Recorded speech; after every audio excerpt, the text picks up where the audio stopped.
Okay, and now we're just going to stream over to meet our mighty mystery friends. Everyone's so excited to chat with you today. And it looks like we are live. Welcome, mighty mystery friends. I'm your on-air host, Sara DiVello, and I am thrilled, pun intended, to host the editor of Until We Are Lost by Leslie Archer. Now, Leslie Archer is a pseudonym, I'm intrigued, of 25 best-selling books, and Leslie remains mighty mysterious. So we have today the editor of this book, Danielle Marshall. Danielle, welcome. We are so thrilled to have you and to hear all about your work and all about your work on this book. Welcome to Mighty Mysteries. Tell us about this book. Well, thank you for having me. And I'm thrilled to have the opportunity to talk about it because I love it so much.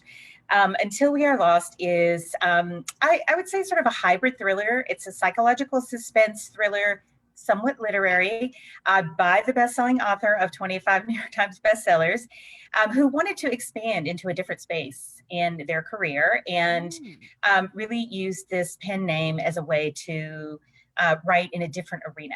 And so I've been really lucky to be a part of this project. The particular storyline here is about a woman called Tara, who is in New York City in search of her missing twin sister, Sophie. And as she does this investigation, we begin to learn a lot about Tara, mostly about her childhood abuse that she withstood. And we begin to learn a lot more about Sophie. And Tara accidentally backs her way into some pretty dangerous situations involving drug money and trafficking and this type of thing.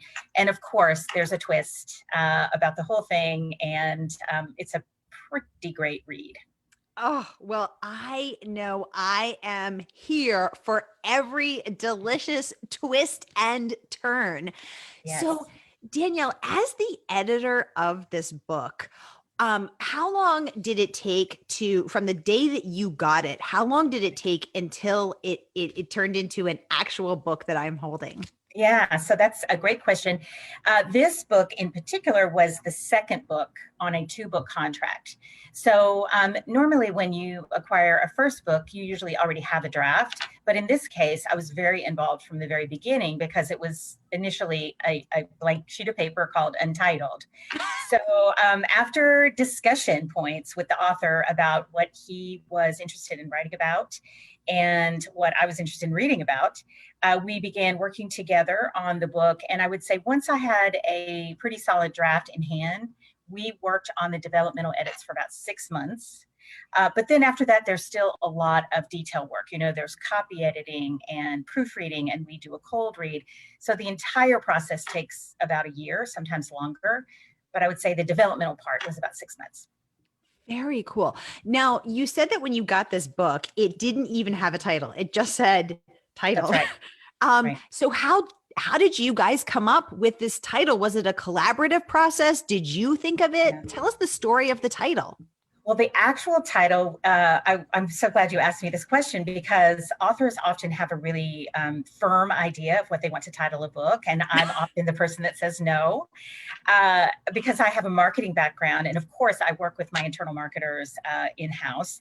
And some of the titles just weren't right for the book. And I'm not recalling any of the also-rans, but I want to say they were less poetic than this one. And a little more straightforward. It's like The Lost Sister, that type of thing.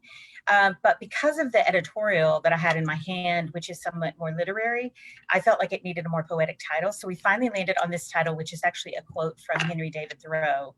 And the quote, I believe, is, "Not until we are lost can we find ourselves." I may be paraphrasing there, but that's where the quote comes from. And it's perfectly suited to Tara and Sophie. Wow. So this comes from a Thoreau quote. That's so cool. Yeah. And I didn't know that. Yeah. So, and the author was very much on board once we settled on this Thoreau quote. But initially, you know, it was a little bit of a back and forth. Authors have a very firm idea sometimes, and they're pretty attached to a title. And sometimes we have to collaborate on something new that we can both agree upon and be really excited about. Right. So did you think of the quote, the Thoreau quote? The author actually did. He wrote it in as a list of contenders, and it was for me, it stood out among the list.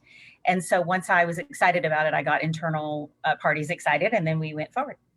And when you hit on the right title, do you just know it in your bones? Is it a Absolutely. zing? 100%. It's like a bell rings, Ooh. and yeah, it's like a bell goes off, and you say, "Oh, that's the one." You know, it's the right one as soon as. And it's oftentimes a string of very common words that have never actually been put in that order before, which is so odd to think about. But if you think about the words that are used in titles often, or just in general life, they're very common words. This is the first time they've been put together like this for a book.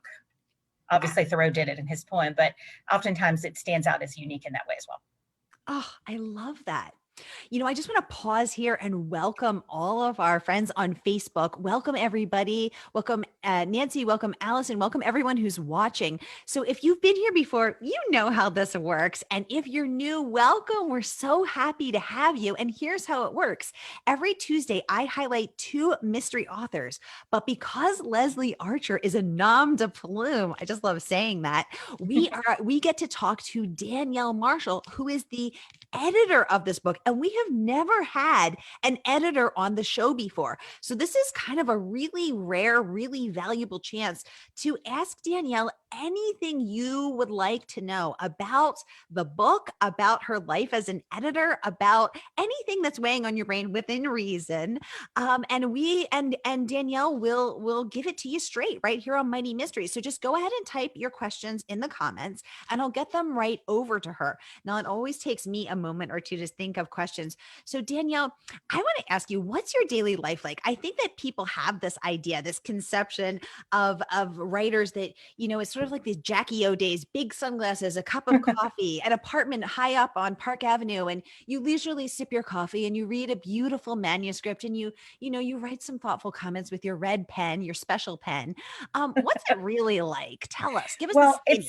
it's actually exactly like that. No, I'm completely joking. It's nothing like that.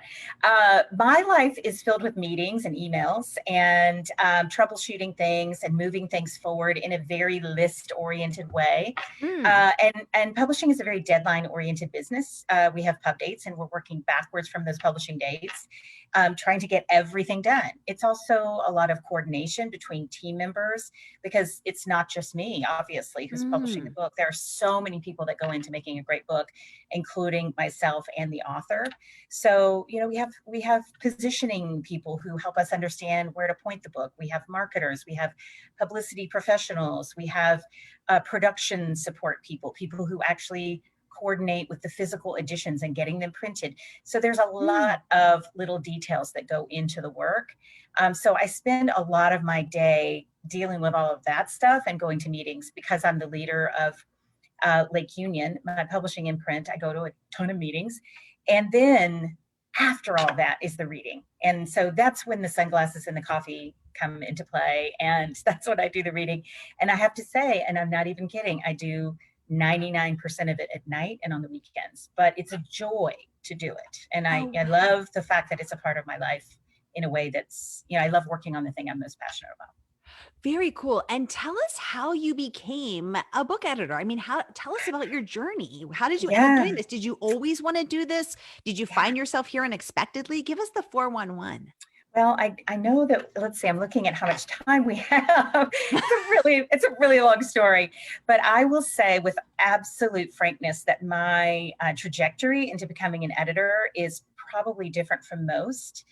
A lot of the people I work with knew that they wanted to work in books and or editorial from the time they were in school. I actually did not even think of a publishing pursuit until I was 40 years old. Wow. And so I'm much older than that now. But at the time, I was working in a bookstore, and it was just a part-time job. I was an actor and a musician and a songwriter, and I had my daughter, and she was about 2 years old, and I thought, well, I probably need to get a career. And what do I love? Well, I'm standing in this bookstore, and I remember the exact moment. I was holding a book in my hand, and I said, I love this thing, and I have no idea how people make a living doing this, but I'm going to figure that out. And I went Wow. back to school when I was 40 years old to study marketing. And I got my first publishing job, I want to say a couple of years later. And I started on the marketing and PR side. And I've been an editor now for, I believe, 7 years. And I came over from the marketing side because I wanted to have more of an influence on what could be successful.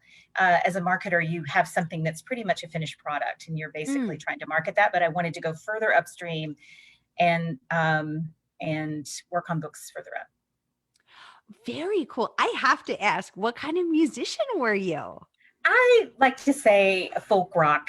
It was the 80s. That's all I'm going to say. It was the 80s. And It was were you a very, singer? Did you have an yes, instrument? I did. I played guitar and piano. And I love to tell people that I made a record so they can go and try to look for it. But you'll never find it. Oh my gosh, Danielle, if possible, you just got cooler. You're like the coolest person ever. Oh my gosh, you're so multi-talented. Now I want to hear you play music. This is amazing. You say that though because you haven't heard the music. Well, I know that I admire the ability to be musical. Yeah. So I Yeah, think thank you. that's so cool. Oh my gosh. Welcome, Samantha Varant, one of our Mighty Blaze authors. She is très fabulous over there in France. Okay, we have a question from Allison. She said, Danielle, can you talk about the books that you're especially proud of and why? Also, you know what, this is a two-part question. So let's pause there and then I'm going to give you the rest of the question. Okay, great. It's so easy for me to say that I'm proud of all the books I have published. I'm not the only acquiring editor for Lake Union. We have a very strong team of editors. And I'm just proud of every single one of those books. They really are all like my children, and I love them all. I do have a special place in my heart for the ones that were underdogs that became successful. And I also have a special place in my heart for books that I thought were amazing but didn't really make it. And that does happen. But I'll say I love them all. I can't pick a favorite. I like it, like a good mother, not picking a favorite between her book babies. I love that.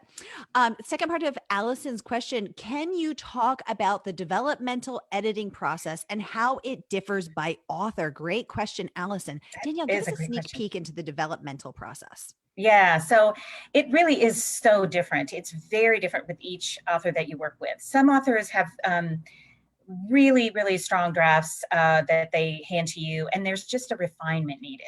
And you're just basically saying, wow, this is already a diamond and I'm going to polish it. And I will call out a particular book, for example, this book, Beneath the Scarlet Sky, which is a World War II historical, not necessarily relevant to this audience, but I know that it was an incredibly strong draft. And I only made some suggestions that I felt would make the book hookier, where people would get even more emotionally invested than they already would be. And so sometimes it's just a little tweak or some suggestions about things, or pointing out bad habits that authors have, which everybody does. And I had another author tell me, I've written 30 books and no one has ever told me about this bad habit until you did. And now that I see it, I can't unsee it. And thank you so much. So sometimes it's just like that. Other times authors get really stuck and you really get down into the nitty gritty with them and you brainstorm story ideas. And you're like, what if that person died? Or what if it was the brother? You know, you start thinking of story ideas and you really collaborate chapter by chapter. So it's different every single time. Sometimes you're changing the order of things. Sometimes you're eliminating an entire section or an entire character. So it really depends on the project. And is there a favorite, and this is my follow-up question to Allison's, do you have a favorite way of working? Do you like those diamond already polished books? Or are you like, I want to roll up my sleeves and get in that trench? That's such a good question. I really like the roll up my sleeves part of the process. So I enjoy the blank page and I enjoy collaborating on the story because, as I mentioned earlier, from my musician days and my actor days, I'm a storyteller and I love the collaborative process of helping an author tease out a really great story, and one that is going to be especially moving to readers, because that is the number one indicator of whether a book will be successful, how people emotionally respond to it. And that emotion could be horror, it could be fear, it could be surprise, or it could be just a tearful acknowledgement of the character's journey that they also felt like they went through. It's a lot of things, but it's the emotional resonance. And I love collaborating on that part. Oh, very cool. Now, something you said I want to go back to, you said, sometimes you'll identify authors' bad habits. Is that overusing a word too much? Is it giving away the ending? What kind of bad habit are we talking about? Well, some examples, yes, definitely overuse of words. I mean, you'll, for an example, I just edited a suspense book called In Another Light by A.J. Banner, and her main character often expressed her emotions by shrugging her shoulders. And when I searched the manuscript, she had used that phrase about 30 times.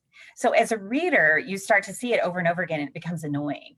So echoes, that's definitely a bad habit. I would say questions, when characters ask themselves questions. Why did he do that? Why did he leave the keys on the table? Does that mean he's the murderer? And saying that on the page, that's super annoying. And it pulls you out of the storytelling narrative. And it's best expressed as maybe an interior thought that is not a question. These are all opinions, by the way. It could be different, but these are the kinds of bad habits. Or maybe a sentence structure where there's a parenthetical aside in the middle of a sentence, or a way of saying a sentence that is very stylized that you use over and over and over again. So you need a variety of sentence styles.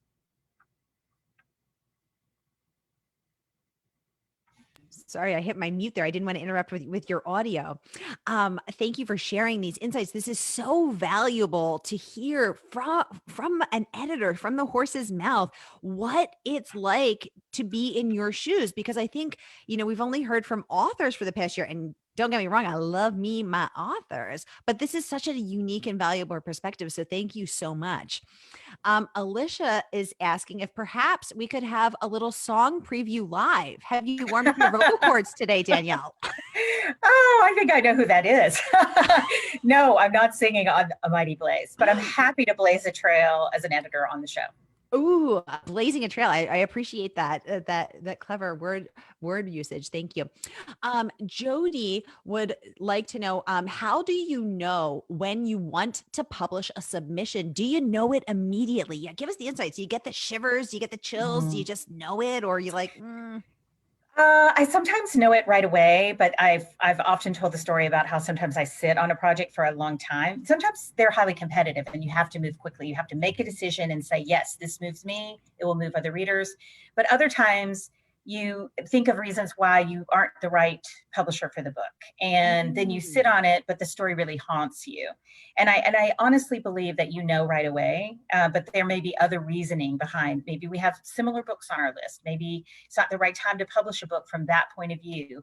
Maybe it's just not a trendy type of storytelling. You may think of reasons, but if the story haunts you enough as a reader and it's memorable enough, then you'll probably move forward. do you ever second guess yourself? Do you ever think, oh, I should have all the guessed time? her? Yeah. All the time. How do you, as someone who's chronically indecisive, how do you trust yourself enough to make that decision to just do it? In the beginning, it was just blind trust. Just like, well, I used to be a book buyer at a bookstore for a very long time, and I was good at picking books that were best-selling. And so I thought, well, this is going to be the same skill. I'm going to pick great books, and I'm going to suggest them to readers, and it's really the same thing. But you do. I ask a lot for second reads from other editors and other opinions, and I get the same butterflies in my stomach that the author does right before it publishes. It's like, what if everyone hates this book? It will be so sad. But oftentimes we are right about the content, but maybe the marketplace has changed and it's just not what people are reading right now. Oh, right. Yeah, because it's not all up to you. It's not all about talent and a great story. There's these unpredictable factors that we can't control. Ooh, oh my gosh. Great question here from Ashley. She said, I would love to know, and I was wondering this too. Has Danielle ever disagreed with an author over a major plot point or a story ending? How does she balance her editorial expertise with the author's vision for the book? Oh my God, I've literally been wondering this. Ashley, you're reading my mind. Danielle, what do you do?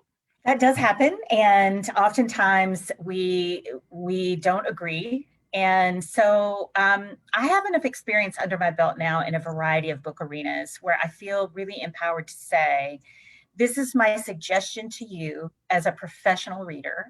and someone who has published a lot of books successfully.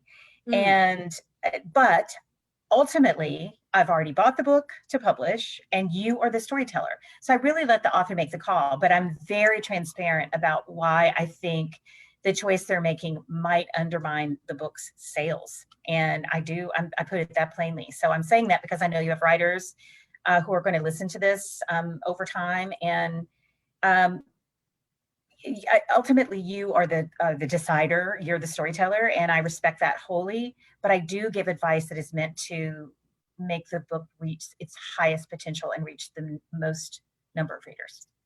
Oh, I love that. It's highest potential. Just like a good mom shepherding your kids toward their highest potential, toward their greatest success. I love Right. that.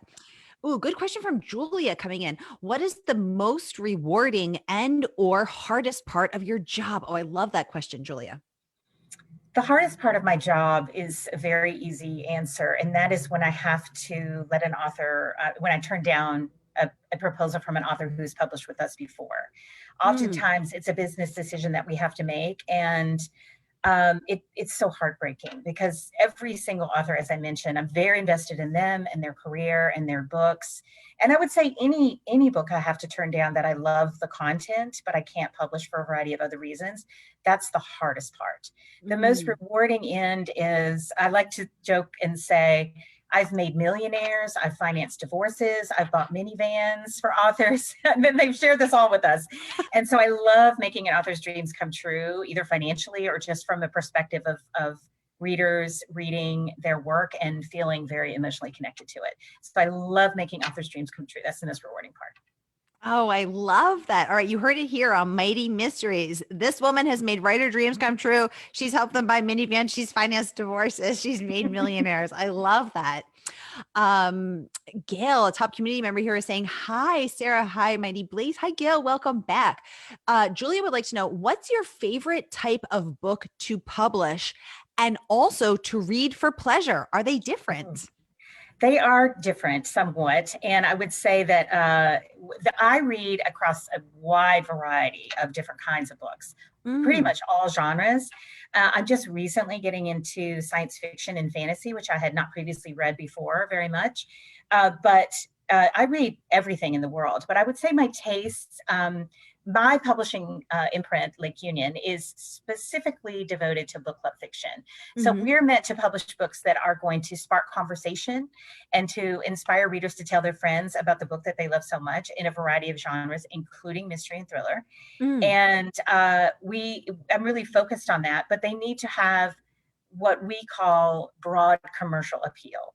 Mm. So if it's really breaking the mold and it's incredibly literary or told in a narrative style that isn't necessarily going to resonate with a wide variety of readers, it might not be right for us, but it's definitely going to be something I'm going to read. Oh, I love that inside perspective. Thank you.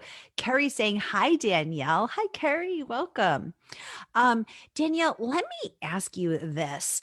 What do you think the keys, and let's limit it to, let's say, three keys to success are? Okay. What makes a great book? You talked earlier about making a book hookier. I love that because we're all looking for that hook. Tell us what that means. Three keys to a successful book. I would say, well, the first is telling a story that is going to have a beginning, middle, and end. I mean, Mhm. and I'm strictly talking about commercial fiction, fiction that is meant to be broadly popular with a lot of different readers. So it needs to have a beginning, middle, and end. And as I like to say, stuff happens. You can often read a book and you're like 50 or 75 or 100 pages in, and you're still waiting for something to really happen. So Mm. stuff needs to happen. I would say the second thing is that the voice is consistent throughout. And so you have something that starts with a particular tone, but doesn't feel like another different book at the end.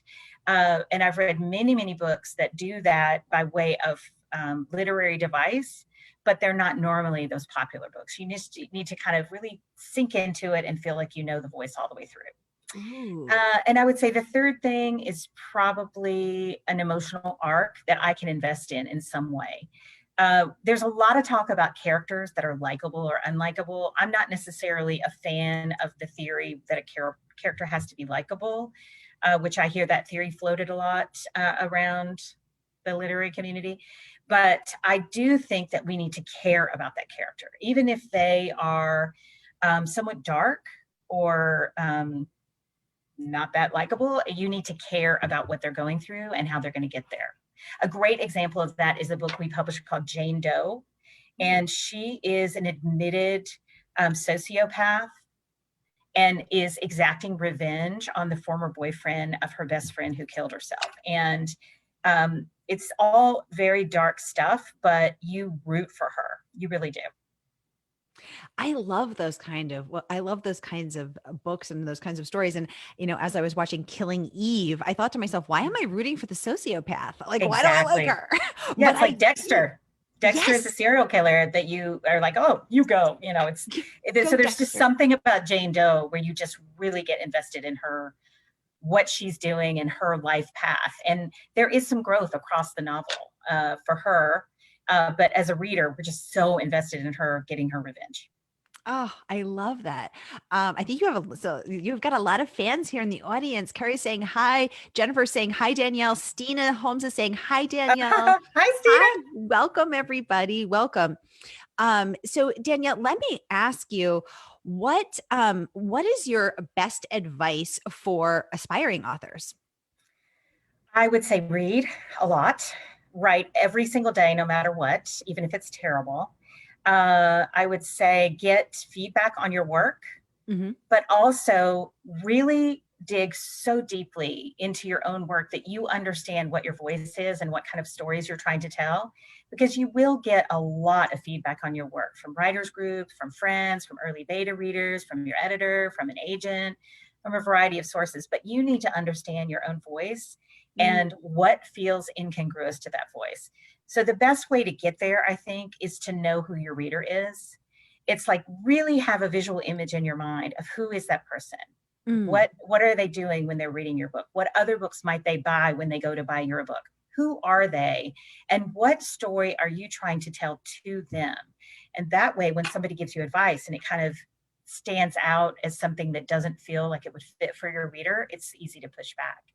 But you definitely need to get feedback on your work. People are, writing is a very solitary task. And so you need that feedback. Oh, I love that. Dropping gems over here, Danielle Marshall. Let's bring it back to Until We Are Lost. What do you love about this book? So much. I mean, I literally could cry telling you about this book because I love Tara's journey so much. And for me, the book is less about the thrilling storyline about her discovery and her search for her sister, and then all of the hairy situations she gets into, and more about someone who undergoes terrible trauma and the realization that she can heal from that trauma and find peace. So it has this very deep emotional undercurrent, and Mm. it's written in a style that I find incredibly moving. There's a section in the middle that's a series of flashbacks. And as I edited the book, I know I've read the book maybe 4 or 5 or even 6 times, and I cried every single time in that section, every time. Wow. Which leads me to my next question with no spoilers. What is your favorite scene from this book? Is it that crying scene? Definitely the flashbacks where you're learning a lot more about Tara and how she got to the place that she's in. But I would say there's another scene that I don't want to spoil, but I would say, let's just say she gives somebody what is due. And it was really satisfying. So I was like, oh yeah, that. So I love that scene as well. All right, you heard it here on Mighty Mysteries. Danielle's two favorite scenes where Tara gives someone what they're due, and the middle part where there's flashbacks and you learn how Tara became who she is. Yes. Soraya saying hi, Sonia saying hi, everyone. Hi, everyone. Welcome. It's so great to have you. Um, Danielle, let me ask you, what do you think is the single most important part of creating a book that keeps the pages turning, and keeps the reader up till 3 a.m. begging just one more chapter? What is the key to Yeah. creating suspense? From my perspective, and again, one woman's opinion, it's what I said earlier, stuff happens. It's not a character musing on a situation. Mm. And I often, there's a style of suspense that people call domestic suspense, or as I call it, my husband did what, or my partner did what. But it's not just the character musing on things and questioning things and saying, oh, this feels like something is wrong. It's stuff actually happens and keeps you turning the Mm. page to find out what is that next thing. And people are big fans of twists, plot twists. I don't even know if you necessarily need that if a lot of stuff happens and you take this emotional journey with the protagonist through that stuff happening. That's how I feel about suspense. But again, one woman's opinion, one editor's opinion. I love that. I love that. Thank you so much.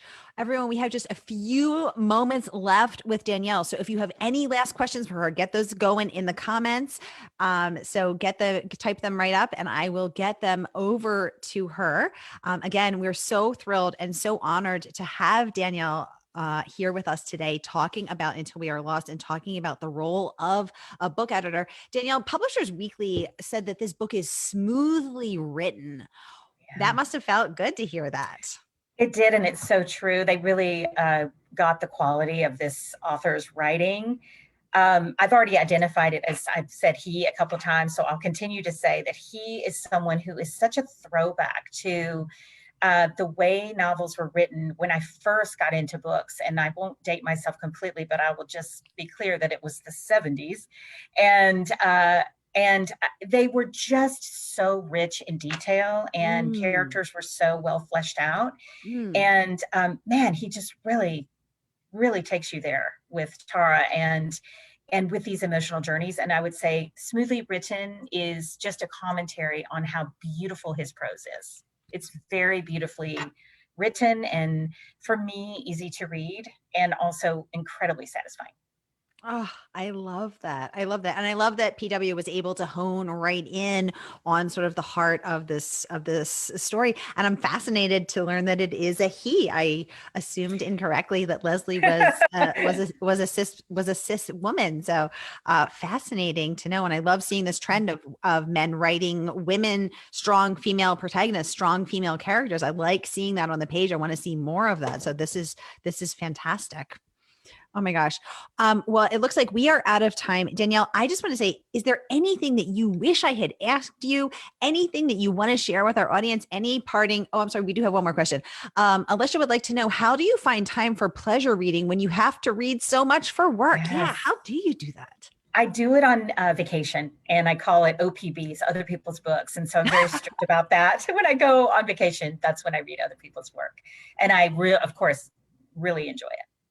Oh, perfect. And do you have a few favorite authors that you're reading right now you want to share? I did want to mention to this audience that I'm super enjoying The Push. It's very popular right now. Ashley Audrain is her name, and I had not heard of this author before. This may be a debut. I'm not even clear about that, but it was recommended to me by a friend, and one of my fellow editors also read it and said it was amazing. And so I'm just loving it. So I'm going to give that big high five. I also love this book called The Nix, N-I-X, The Nix. And it's another hybrid book that has a lot of thrilling elements, but is also quite literary and tells this very funny political story as well. So I recommend that as well. That sounds fantastic. Oh my gosh. Well, and high praise. I'm sure when I tweet this out later and tag them, they are going to be extra honored to have you shouting out their book. So that's fantastic.